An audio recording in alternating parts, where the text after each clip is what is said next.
Decision time. Iowa Republicans caucusing next Tuesday, deciding which candidate and which issues will win back the White House.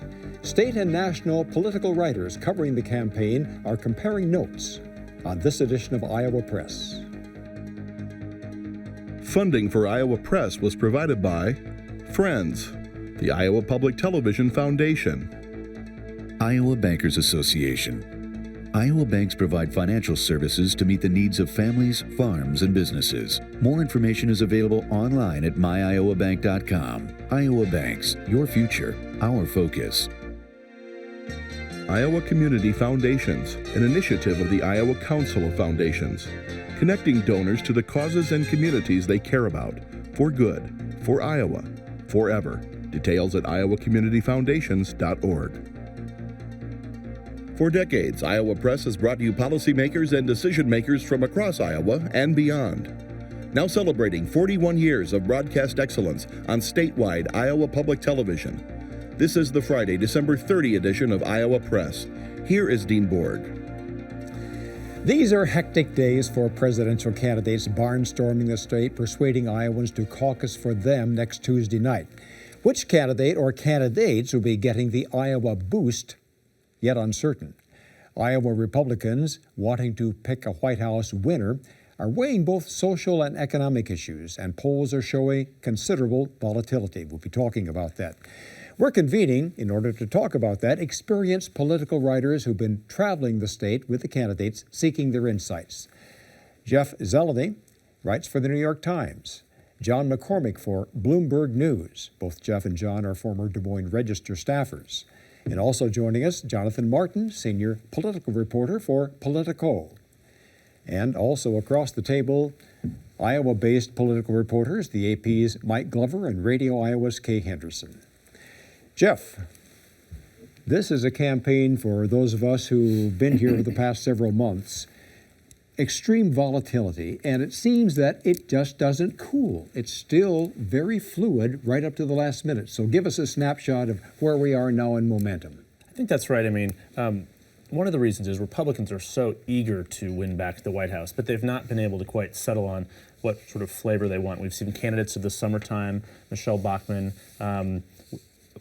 We've seen some already drop out. Former Minnesota Governor Tim Pawlenty, yes. Long forgotten about that. But as we head into the final days of the caucuses here, surprisingly, Mitt Romney seems to have the most boost behind him. He's been doing an underground strategy here, sort of a stealth campaign. But it's important to remember that he probably started out with the biggest organization of all. We always say he lost 4 years ago. Well, he actually got second place, and he won 25,000 people supported him. So going into the final weekend, I think Mitt Romney certainly is acting like a front runner. They're trying to get those undecided people to come onto his side because of electability reasons. I can beat Barack Obama, he says. But watch Ron Paul and the surprise sort of in the final days here, Rick Santorum. He's getting his turn at the spotlight. He's probably the biggest open question here over the weekend. Is he going to be real or not? Or is this sort of a flash in the pan? Mike, you've been covering for a long time. As I looked at it, I thought, well, no one is ever more surprised than Mitt Romney as to where he's standing right now, because he seemed to be underplaying the state and underplaying expectations. But then, was he really, or as Jeff says, did he have that organization all along and he was counting on it? I think what we've seen in Mitt Romney is we've seen a candidate who learned the lessons of his last election. You're right. He didn't do that badly in the last election, but his strategy was not all that great because he put all of his eggs into Iowa, spent millions of dollars here, stayed here. He's run a much smarter strategy this time, was underplaying Iowa all the time, assuming that he was going to do fairly well here despite whatever the field had. So if he has the resources that he could survive even if he doesn't win Iowa. Let's say he's second here. He has the resources to go on to New Hampshire where he looks like he's ahead. So he's run a much smarter strategy, having learned the lessons of the last campaign. And Jeff's right. If you talk to a lot of Iowans, I talked to a guy in Davenport just last night who they were looking at the field, not excited about any of them. No one has captured their heart. They're looking to see who can beat Barack Obama because one of them told me last night, that's job one, winning the White House back. I don't have to agree with the candidate on everything, but we need something better than Barack Obama. What are the rest of you feeling here? Jonathan, are you seeing that Iowans are beginning to coalesce around someone? Oh, I think it's still an open question, but I think Jeff is certainly right that Mitt Romney does seem to have a strong chance to come out here on top on Tuesday. To me, the big question is, in these last few days, can Santorum coalesce the Huckabee coalition behind his candidacy? We have seen Michelle Bachmann fading. Will enough of her voters move to Santorum, along with some of Perry's supporters and a lot of those undecided evangelicals in the final days to give Santorum a really strong finish? And if Santorum can sort of edge up to where he's near Romney and Paul at the top, that's going to really blow open this race in New Hampshire and South Carolina, because then you're going to have a brand new conservative alternative to Romney here on the scene. So I think Santorum could really be the most important X factor, not just in the final days before Iowa, but even after Iowa. I was talking to some of Santorum's people last night, and you're right. They are looking forward to, if they can do well here, they're looking forward to going in the South and being the conservative alternative to Mitt Romney. They think that's a good scenario that works nicely for them. The other scenario that I think is worth mentioning here is that Mitt Romney's best friend in the Iowa caucuses, a bunch of them, Ron Paul, Newt Gingrich, Michelle Bachmann, all those people are splitting up the people who would never support Mitt Romney. Right. And so the Michelle Bachmann fade may actually be to his detriment rather than to his advantage, because those folks are going to migrate elsewhere. Yeah, I was talking to a Romney supporter last night who said, for months and months and months, we were taking after Rick Perry, targeting Perry, hitting Perry hard. Now it's go, Rick, go. We want Perry to hang in there here for these final days and not fade like Bachmann is, so as not to strengthen Santorum. John, what's changing the momentum? Is that people are making up their minds, or what? I mean, I think this remains very fluid. All the polling shows that 40 to 50% of people still could be convinced to make another decision from the candidate they think they're backing right now. So I think as we go through this weekend, things are going to be very fluid. People are going to have to make a decision at some point. I've talked to some voters who have said, I may not decide until I literally get into the caucus that night. Well, and that was borne out. Mike, you wrote this week, I made a note of it.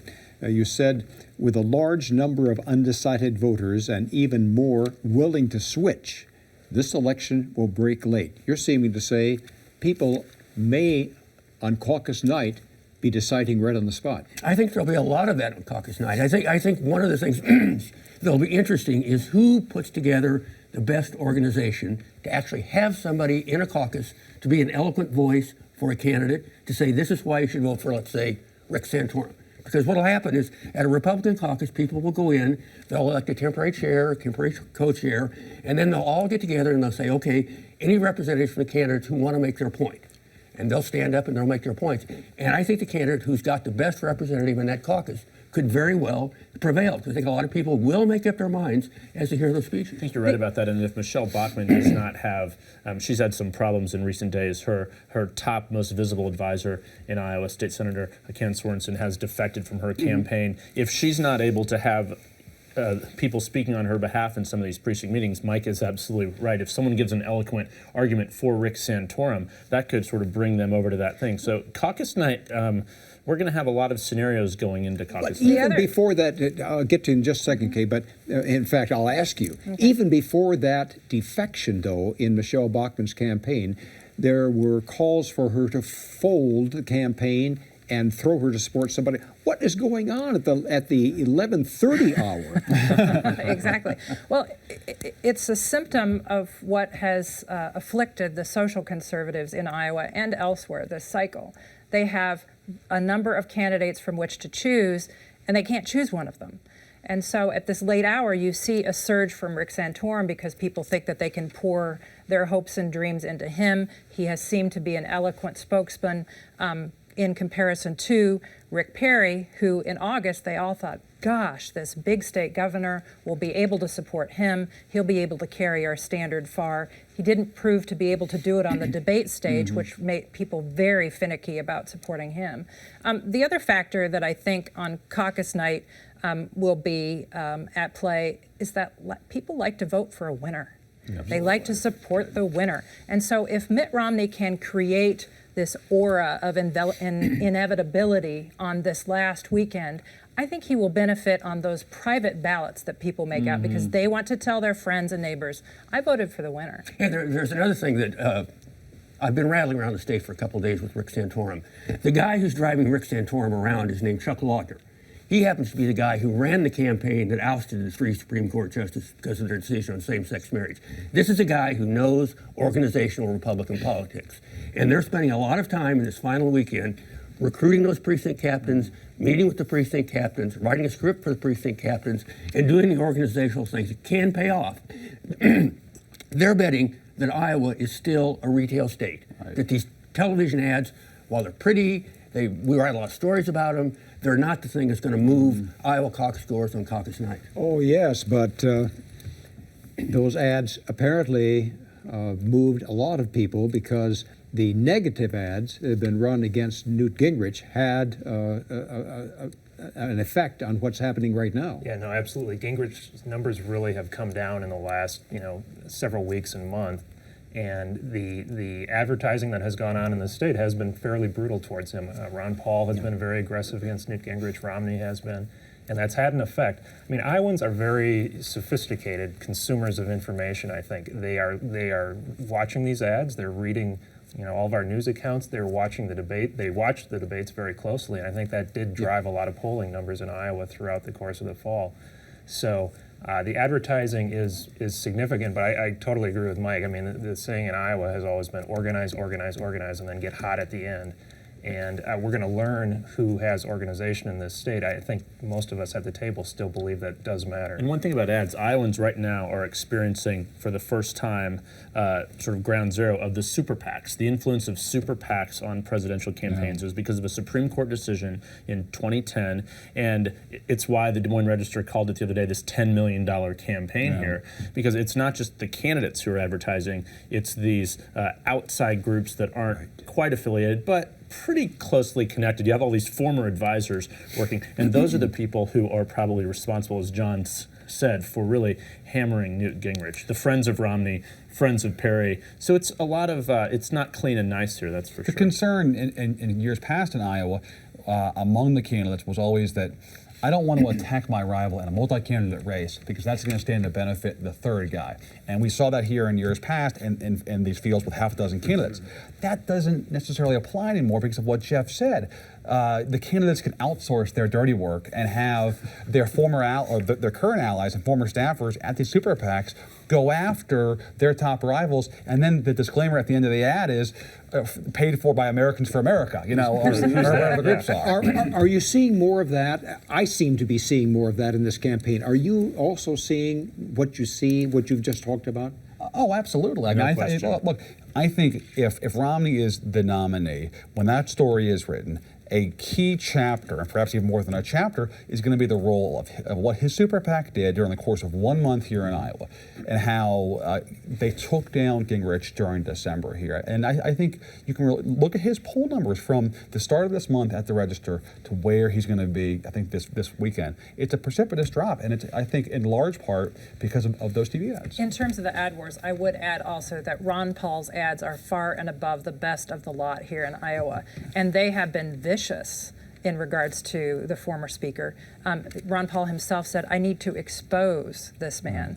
So the ads that he is running, I mean, they look like the Ford F-150 ad on one hand. They look like a movie trailer on the other. They're brilliant ads. I don't think they're bringing people into the Ron Paul fold, but they're causing people to have second, third, and fourth thoughts about Newt Gingrich. Exposing, excuse me for stepping on what you were saying, but talk about exposing. You and I were at a Santorum rally yesterday, or Thursday morning it was, in Coralville. And I heard Santorum take off on Ron Paul. Yeah. Very, very strong. Well, the question was asked of Ron Paul. Ron Paul wants to eliminate this agency, wants to eliminate that agency, wants to eliminate this agency, wants to do all that kind of stuff. And Santorum said, look, this is a guy who's passed one bill in 20 years. Why do you think he's going to be able to do any of this? And he's setting himself up for down the road, because there's an old saying that there are 3 tickets out of Iowa. If we have 1, 2, and 3 in Iowa, and those 1, 2, and 3 are, let's say, Romney, Santorum, and Paul, in whatever order they are, we go on down the road, and suddenly you've got a conservative, moderate debate within the Republican Party that'll tell us a lot about where the Republican Party in this country is these days. It's part of an effort to make any Paul victory here or any Paul second place an illegitimate victory because they're undermining his cred. Which is another reason the Romney campaign is a little bit more confident and bold going into this final days. Because even if one of the big questions is a turnout, how many people are going to come out on Tuesday night? The weather looks like it's going to be fairly good, but the Romney people are saying, look, even if Ron Paul happens to win, that's not the worst scenario because it means that no one else did. But Mike's right about Santorum. I was in Mason City with him the other day, and the audience was just watching him, 150 people or so, saying, Ron Paul can't do any of these domestic things, but the thing he can do, as commander-in-chief, he can start bringing troops home. He can start, and the crowd was just, I don't know if there were any Ron Paul supporters in there coming in, but there certainly weren't leaving, because he hits Ron Paul very hard on that. And Santorum hits back on that, saying that's very dangerous both for the economy and for the nation's defense. It's not a bad argument for him, and I think that's probably contributing at least somewhat to his rise, because it gets him away from social issues. It sort of broadens Santorum's base. Jeff, you talked about turnout, and John wrote about that in Bloomberg News, saying unseasonably warm and dry weather, which we've been enjoying here in Iowa, forecast for Iowa and the state's presidential caucuses, could be one of Ron Paul's worst enemies. Clear skies like those predicted next week could benefit former Massachusetts Governor Mitt Romney if more than mainstream Republicans turn out in an election year when they're eager to unseat President Barack Obama.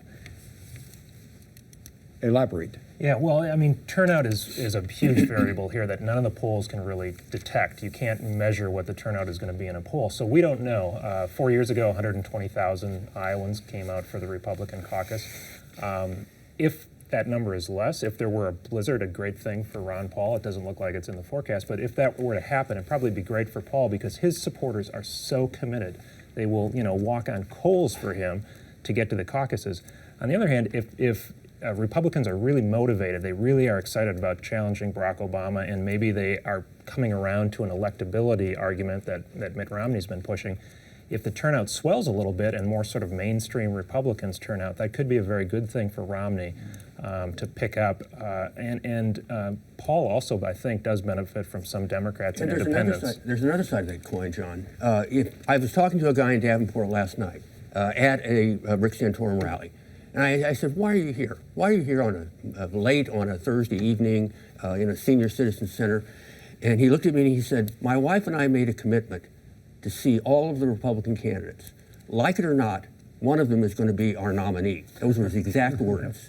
Now, if that person is on caucus night, not excited about any of those candidates, if there's a good movie on, or if they get a call inviting them out to dinner, they may just not go. I mean, if Republicans, those mainstream Republicans, are not excited about this field, they may not go, and turnout may be low, but who knows? And that's why people with organizations that we talked about earlier are going to be burning up those phone lines this weekend and making sure that those people don't stay home and watch the movie. Rick Santorum is spending a lot of downtime, and I was talking to his campaign about what are you doing when you're not doing all these town halls.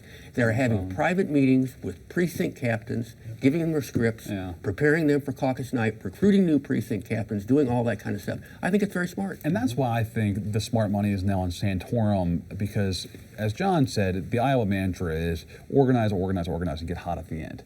Well, Santorum has been doing the organizational part. He's still doing it, and he's now hot. So he's got both those things going for him. Gingrich is just the opposite, right? He doesn't have the organization, and he's cold at the end. So, what's to say that Santorum is now not going to move up to third or even possibly second? You'll see Newt fade. I'm really curious about Perry because we don't have a great sense for where he is. It's clear Santorum is moving up and Newt's moving down, but where exactly is Perry? That's a great question. And Jonathan, one of my favorite days of the campaign was the third day of Rick Perry's campaign. We were walking around the Iowa State Fair, and we thought, boy, what a rock star candidate. Yes, we did. He was just with, he answered all of our questions, which we like, of course, but took questions from voters and just really enjoyed himself at the State Fair. That night in Cedar Rapids, he made his sort of first errant comment about Ben Bernanke, saying he wouldn't be welcome in Texas. His campaign's been sort of on the decline. But you're right. His campaign has all its eggs in the Iowa basket. They have spent millions and millions here. He hasn't moved, but some of those people who have been out to support him, he has a good team, good field organization. Right. Maybe some of them will come Well, out. and the interesting thing when you talk to people about Perry, so people who are supporting him are often very vociferously supporting him. So it leads me to think there might be a solid core of people supporting him. The other question that I think is interesting in the cycle is how much a different candidate Mitt Romney is this time around. You would have never seen Mitt Romney at the Iowa State Fair getting into it with a protester on the state fairgrounds. Yeah. But he's a much more confident candidate this time around, and I think that is because he ran last time and he knows the lay of the land. And Rick Perry, I think, has made a fundamental tactical error that I think has led to a lot of his collapse. He hasn't been here that much. He's been on television a lot, but he's not been here doing the retail stuff as much as all of the others have been. He's been gone from the state a lot, and that's been a mystery to me from the beginning because he's a pretty good retail politician. I mean, you're right, Jeff. He's good at that sort of stuff. John, as I listen to the candidates and their stump speeches, I hear recurring themes, and that is return to Reaganomics by most of the candidates and get rid of what is derisively called Obamacare. Is that resonating? I mean, the Obamacare thing, I think, does resonate with most Republicans. That's a guaranteed applause line. And anything to sort of get the government off our backs is also a guaranteed applause line that you hear from virtually all the candidates. When you go to a Ron Paul event, you also hear some other things that you don't hear some of the other candidates say. But most of them are pretty much on the same script, and that is to beat up on the president and then recently, especially in these last few weeks, has been to beat up on each other a little bit more. And something that's been missed, I think, if I could just throw this out there, in this whole discussion. I mean, we've been so heavily focused on the Republicans because they are the ones who are having the contest. It's an interesting contest. It's been a high-profile contest. But Barack Obama has not been on the sidelines in this state. Barack Obama has been out here with an organized campaign for a long time. They can give you a lot of numbers about the number of meetings they've held, the number of phone calls they've made, and the way they've kept their organization going. In effect, Barack Obama put together the best political field organization I've ever seen 4 years ago. That never really shut down. It's not at the intensity level it was 4 years ago, but it's still there. Okay, go ahead. It's so fascinating to me, having been here 4 years ago, to see how less these candidates are doing. But not just Obama, but that Hillary Clinton did, that even John Edwards did. You just don't see folks out banging on doors for these Republican candidates. You don't see the lawn signs out there. Yes, they're the phone calls, but I mean, how many offices, for example, do these candidates have? I mean, somebody said the other day to me that Chris Dodd had more offices 4 years ago in Iowa than these candidates combined this time around. It was a very different campaign from that aspect, and it also sort of started later. And one person we haven't mentioned at the table who I think affected some of that was Sarah Palin. Right. How many Sarah Palin stories did we do over the spring and summer in terms of whether she's going to run? And that sort of delayed this whole process a little bit. Right. And in terms of offices, I was in Maquoketa one day last week at a Rick Perry event, walking down Main Street. There was a Ron Paul office, not set up by the Ron Paul campaign, set up by volunteers, kind of handwritten signs. And I took a picture of it and sent it to one of the Ron Paul's organizers in the state. He said, we have nothing to do with it, it's volunteers. But I don't know how many of those are like that in Iowa. So there's some underground stuff. But you guys are right. This campaign is played out on debates and on Fox News much more than in cafes and diners. And Jeff, what's next for Iowa? I know from experience that the Wednesday morning after caucuses, the phones go dead, no more robo-phone calls, and advertising is off the air. The candidates are gone overnight. But is Iowa then out of play? The next candidate coming back will be Barack Obama, and he is going to be beamed into Democratic caucuses across the state on video on Tuesday night. He'll be the first one back. There's no path to re-election for him, or there's no easy path to re-election for him without winning Iowa, so it's why they've been on the ground organizing. Iowa will be a critical swing state in the general election. We'll see how much the Republicans contest it. I think that's why we're also seeing Mitt Romney here a little bit more at the end. Jonathan said, made a really good point. Mitt Romney is spending the night here on caucus night, Tuesday night. He's going to be here Wednesday morning. Pretty unusual for someone who really wants to win in New Hampshire. And one of the things that we've talked about before is with all the powers that a president has, I mean, the Republicans get in stage now because they're having a primary fight. With all the powers that a president has to command media attention, to decide what gets talked about, it is very, very difficult to get a sitting president. I'm not saying Obama's not vulnerable. I'm just saying it's going to be a tougher task than what you're hearing. You're hearing these Republicans say right now, oh, we're just going to pick which one's going to get Barack Obama. That's going to be a tougher task than we're hearing right now. No question. It's the same What about thing the Democrats future? said in '04. Kay, I It's the didn't same hear that. thing that Democrats said in '04. We just have to pick from among these because George W. Bush is an illegitimate president. Well, see how that turned out. I want to swing across the table here to the people who are based outside the state. You know, Iowa has a contest every year trying to keep first in the nation caucuses. Will the outcome at all affect that influence of Iowa in being able to remain first? I did a story, I think 2 weeks ago, about how a lot of Republicans here are worried about a Ron Paul victory and what that could mean to the health of the caucuses in the future.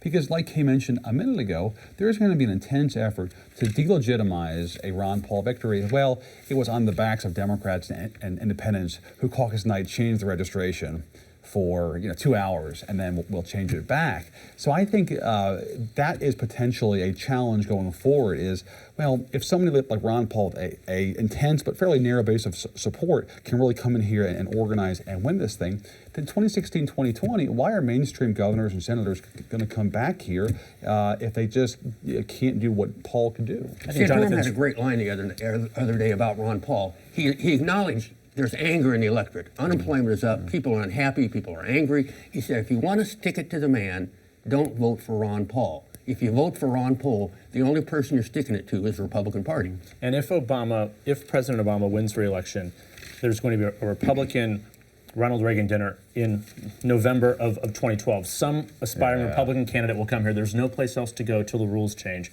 So that, I think, is the best argument for Iowa, because inertia happens suddenly. The candidates are here talking to Mike and Kay, and we're all here again. So I personally hope it stays. I think it's a great place to begin this process. John, you have the final word here.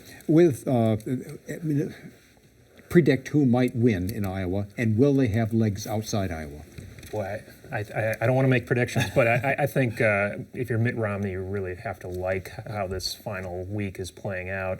Ron Paul, I think you have to have some confidence in as well, because you have this field organization and you have such committed supporters. And then it's just a question of Santorum or somebody else comes up for that third place. But for Santorum, a third place finish in Iowa may not be worth that much, because he may not have the money and the resources to sort of go forward to really what's going to be a pretty quick calendar here throughout the rest of January. But I heard him say, if I can just get to South Carolina, I'm okay. Yeah, we'll see. Okay. Thanks for your insights. We'll see what happens on Tuesday. Thank you. Thank you. We'll be opening the new year with another edition of Iowa Press next weekend. Our guest will be Iowa House Majority Leader Linda Upmeyer from Garner and Democratic Minority Leader Kevin McCarthy from Des Moines. Same time, 7:30 Friday night, 11:30 Sunday morning. I'm Dean Borg. Thanks for joining us today. Happy New Year from all of us here at Iowa Public Television.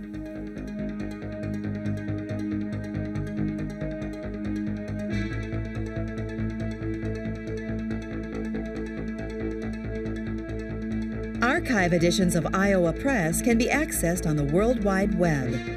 Audio and video streaming is available, as are transcripts, at www.iptv.org.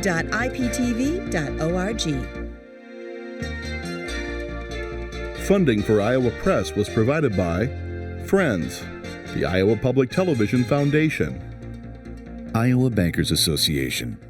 Iowa banks provide financial services to meet the needs of families, farms, and businesses. More information is available online at myiowabank.com. Iowa Banks, your future, our focus. Iowa Community Foundations, an initiative of the Iowa Council of Foundations, connecting donors to the causes and communities they care about, for good, for Iowa, forever. Details at iowacommunityfoundations.org.